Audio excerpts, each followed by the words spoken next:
the errant journeyman here.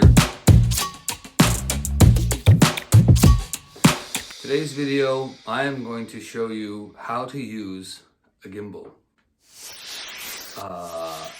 More specifically, I'm going to go into detail into my take on the 5 stages of what you go through when you own a gimbal.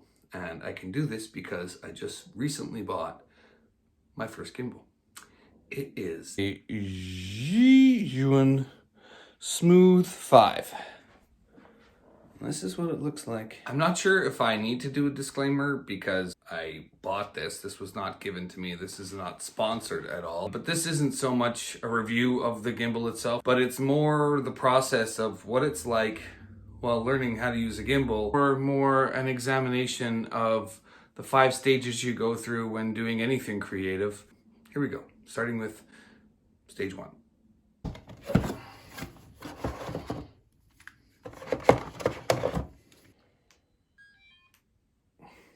So in this first confusing stage, you sort of open it and you see it and it moves all around in different ways. For me, I couldn't remember, was this part supposed to be over here or was it supposed to be facing this way? And I had that sort of refusing of the call moment. And, you know, part of it is just recognizing, oh yeah, there's like fear in the first stage. I don't have any tech knowledge. I don't really do this kind of stuff, which then like leads to frustration. Why can't I make my own videos? Why can't I do my own creative thing? And then it's a spiral. So you got to get out of stage 1 as quickly as you can, which is to go out there and do something spontaneous with it.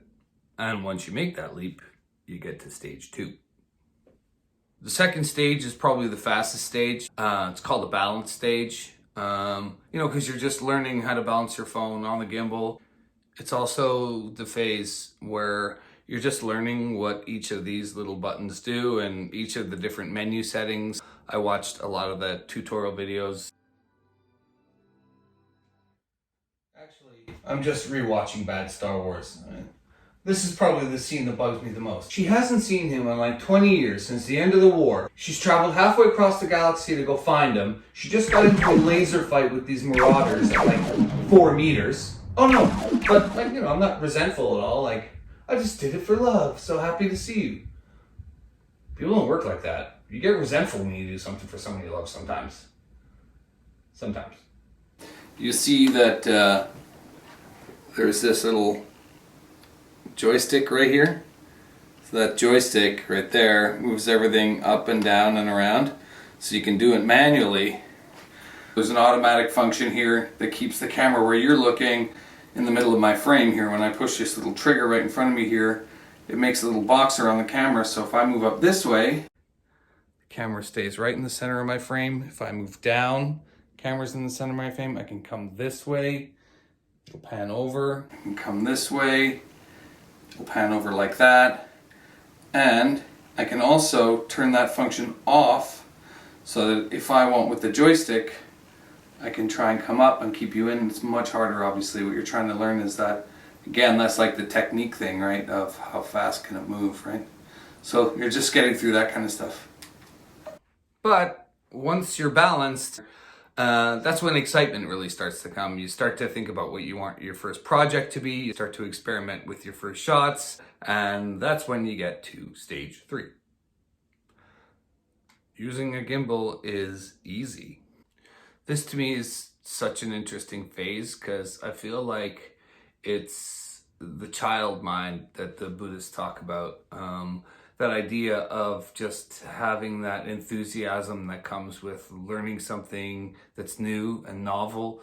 It's like we're like genetically programmed to be able to return to this child mindset that allows us to play and experiment and do something new. Like when I got my first sort of idea was like to go take my Kia, hand-me-down Kia, and start to make my Kia look cool. Like, how could I move around? I gotta make this like old crappy beat up car look cool. And you know, for me, that was just like that first step, connecting myself, what I had around me with this like kind of excited new mindset.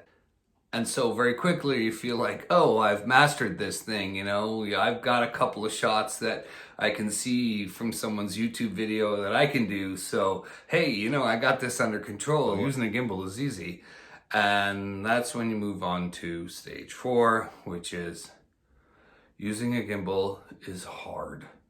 And this stage 4, is what one of the guys who inspired to make this video, the new travel, calls being intentional with your shots. Like when you're doing push-ins or push-throughs, that you're learning to adjust so that it tilts up as you're going through. That dark night of the soul moment where you realize, oh, I really have to go deep on this. Oh,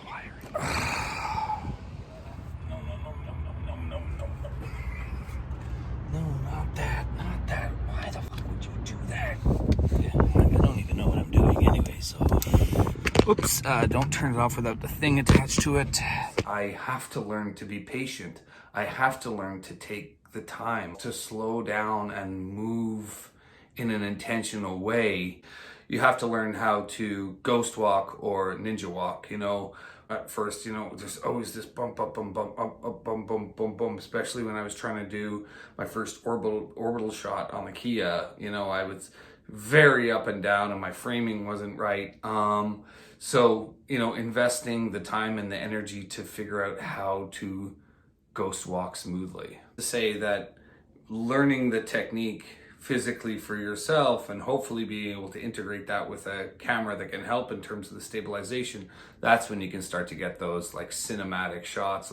So yeah, stage 4, it's when you have to invest the most amount of time. It's when you have to invest the most amount of patience. It's when you have to have the most amount of perspective. It's when you need to remember how to play. At the same time as it's going to be the darkest, most difficult time creatively, it's also the most important because you got to push through it. You know, why don't I just throw this aside? Why don't I just forget about it all, go back into some other thing? As always with anything creative, it's pushing through in order to get yourself to stage 5. So stage 5 in this might be called the hero stage, or it might be called becoming the master of 2 worlds. 5 has to be where you can start to use this tool to return to your creative process and allow it to become an extension of the way that you tell stories.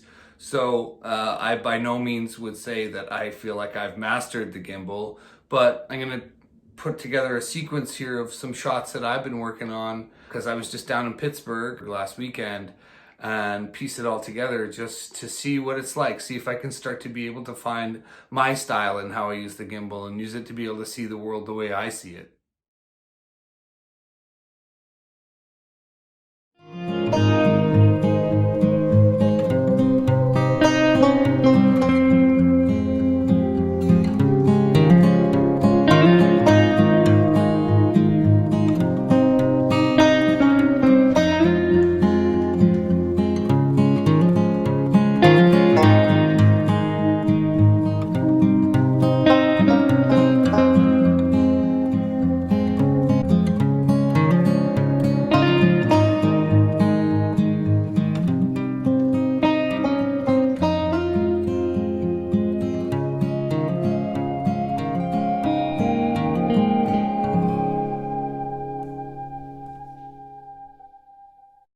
So that is what the 5 stages for using a gimbal and starting to learn to use a gimbal were like for me with the Zhejiang Smooth 5. Again, not a endorsement in any way or anything like that.